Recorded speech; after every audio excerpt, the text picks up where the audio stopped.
Hi everyone, we're so excited. I'm Laura Zapata. I'm one of the co-founders of Clearloop, and we're so excited today to be marking this day with a special guest. We are having Isaias Hernandez join us from Queer Brown Vegan here in a second. So let me get him on here. Awesome. Let's see if we can get him on. There we are. Hi Hello. there. How are you? I'm doing really well. It's snowing on the East Coast, but it's very privileged to have electricity and everything though over here. So yeah. Listen, believe me, we are facing the first time in Nashville's or Tennessee's history that I've seen this kind of snow and ice, and thankfully we also have a fairly resilient grid, so we've been okay. But man, oh man, it's I was supposed to move this weekend, and things are looking very icy for that sort of condition. But it's so Yeah. nice. Thank you so much for doing this with us. Yeah, no, thank you so much. And I'm very interested in this live stream to learn more about solar offsetting because I think often conversations around net zero emissions are looking into carbon offsetting. And I know there's a very rise of controversy with carbon offsetting and their, exact impact that they can really have long term. So thank you so much again for having me. Yeah, well, I'm excited that we found you, and especially, we wanted to mark Justice Day tomorrow with something that was really meaningful and talk about this in a broader context because environmental justice and social justice is all tied together, and I think people are now waking up to that fact. So as we talk about Clearloop, sort of the shorthand of it is, yes, it's a solar offset for companies. So companies that are looking to make, all these brands are telling us that they're net zero, they're making all these commitments, and so we just wanted to really focus a way for them to do that in a really tangible way. And so not just say, well, now we've offset all of our carbon footprint. What does that actually mean? Yeah. We looked at the grid as the electricity. We're still burning fossil fuels to create all these lights and create electricity. And so we said the sort of lowest hanging fruit is, and the biggest opportunity, let's clean up that grid. Let's clean it up from fossil fuels and start building more renewable energy capacity. And so we're focused on solar because the sun hits our country. Yeah. Um, and and so basically it's that. It's instead of buying a tree, companies are looking to buy a new solar panel that we build in the parts of the country that have the dirtiest grid. So these are communities that we're getting left behind from the renewable energy revolution. They're not seeing sort of investments that we're seeing in places like California.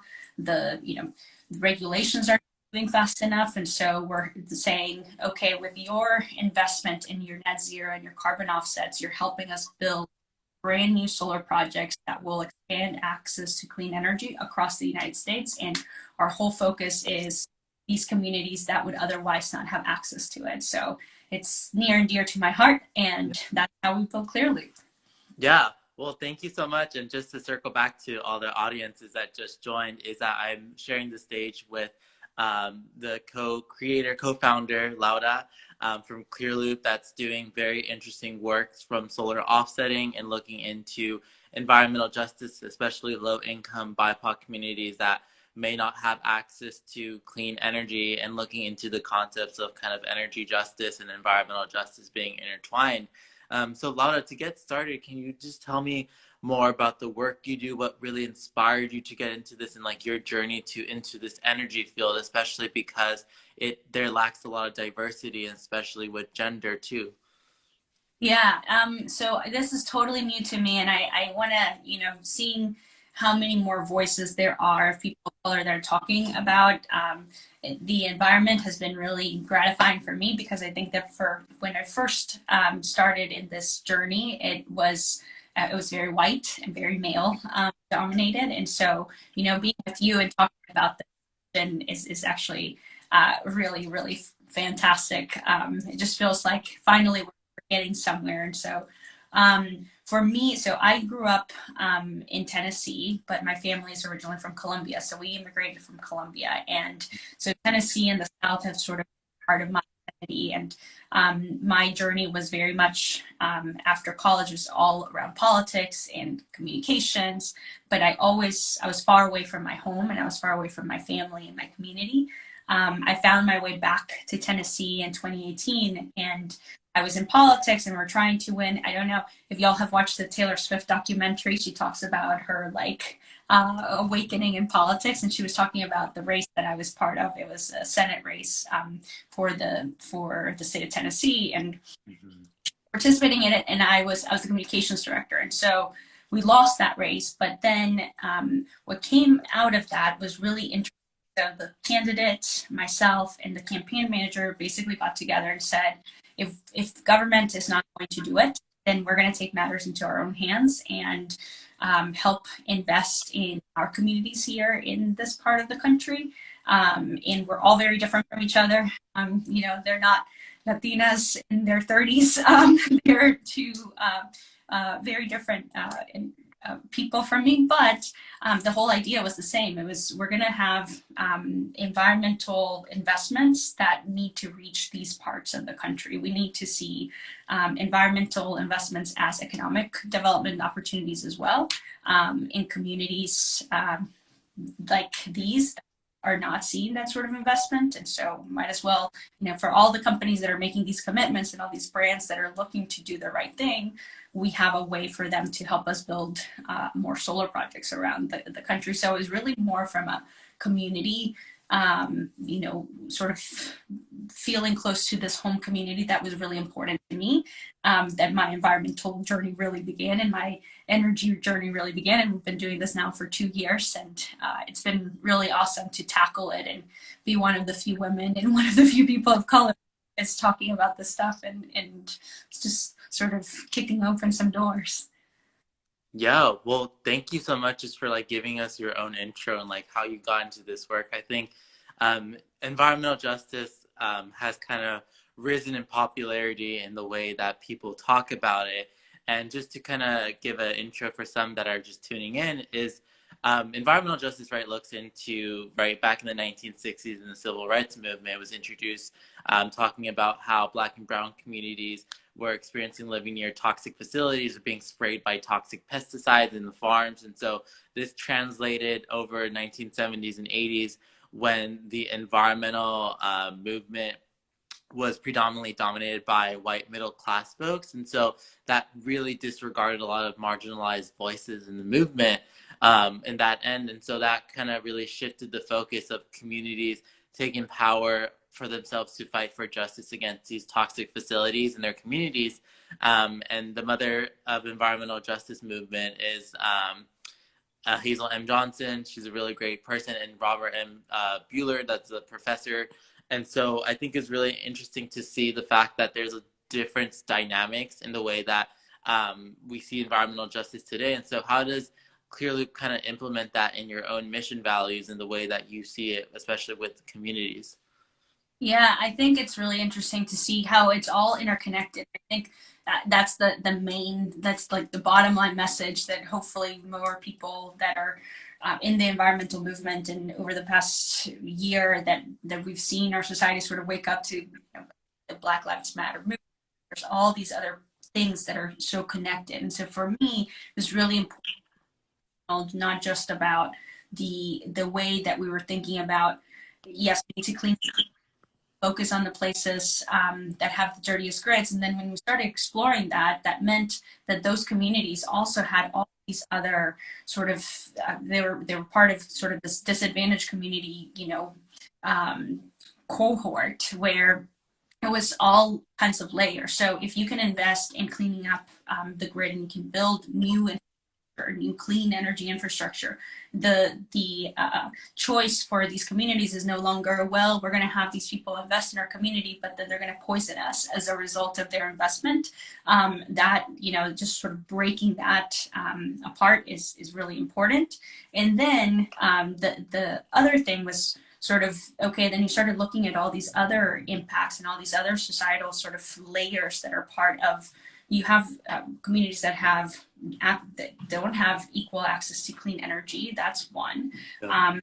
Have access to clean energy, and so that also means that they have all these other health issues that are as a result of the pollution that's happening, burning these fossil fuel facilities for electricity, and then there's all these other things. And so for us in Clearloop, it was building in the places with the dirtiest grids, also investing in economic opportunity, growing the tax base for those communities, no longer making the trade-off between health and economic vitality and investment in their community. So for us, it really has to be core to what we do, because otherwise, what's the point of investing in brand new, very expensive infrastructure in communities that are going to see it anyway? They're going to see those investments. Why not just focus on the communities that there's all these sort of environmental, economic, and health impacts that we can have as a result of investing in those pieces of infrastructure? Yeah, and I think this is a very interesting concept that I learned about recently within my environmental journey is energy justice, and looking how a lot within here there's major power grids and utilities. And so I grew up in the West Coast, and I remember that they are trying to sue in California the people who PG&E that created the wildfires and has contributed to it. And so there's this shift of these conversations going, like, how do you go from corporate privatization change to more localized change? And so I think that looks into reclaiming community power, but looking into how to sue the local governments and cities that have allowed this divestment in resources, and especially with policies to protect these communities. And I guess, like, on your end, how do you see energy justice within Clearloop? Yeah, I think it's important because it's not equitable. It's, Yeah. access to energy is like we're starting from a place where the grid is not equally dirty. That we have seen more investments in places like the West Coast, where in some places, West Coast, where they're investing in renewables, but then we're not seeing it in places like the Midwest or the Southeast, and we're not seeing it at the scale. We have technology to do it, to clean up the grid. We just need more capital and more sort of focused efforts. And so for us, it's really just a matter of like, okay, so if that's the case, then it's not equitable, it's not fair. Why should anybody in America not have more access to clean energy than others? Yeah. And the second thing being, okay, and then how do we ensure that we're working with the policymakers in the communities, because they also see the promise. They see the promise of cheaper power. So for when we're talking to some of these utilities, especially at the local level, they are looking to buy electricity for cheaper, and solar is times much cheaper, especially in these sunny places. They can get more electricity for a much cheaper rate than they would from, the coal, from turning on the natural gas plant or the coal plant that either they own or they buy from. And so we're seeing that it's easier to make the case when it's all interconnected. You see that the environment, you're making an investment in the environment, but you're also making an investment in access, equity, and the economics make sense. So it's people are really hard pressed to say, no to something like this, because it's logical. It's not political. It's just very simple, and it's a question of fair in our country that we believe in. Yeah, and I think it's very interesting, especially with what happened in Texas, right? A lot of anti-environmentalists were blaming the wind turbines causing this, when in reality it wasn't even the wind turbines, and blaming the Green New Deal, even though it's not even implemented into the city or even governments or states. And so this is a lot of misinformation being spread, when in reality these people that also follow politics and policies know in the fact that the local people in those cities representing them are against the Green New Deal. And so it's really sad to see this, but also I guess what brings to really question is the fact that your work focuses on solar offsetting. And so with carbon offsetting, what was it that really shifted you to not really look into that? Mainly because I think there are a lot of issues with access to land, who exactly is planting it, who exactly you're teaming up with. And then the other side, of course, with green energy, there's also an underlying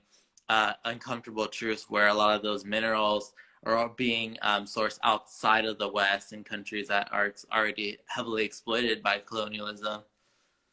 Yeah, I think for us it was, so the thing about Texas, I think that, sort of taking it out of this like hyper partisan and political way of the world, because it's just true. Even if you look at Texas, a number of, it's just, taking the step back and saying, calling things out for what they are. What Texas is showing us, that we need a really resilient grid.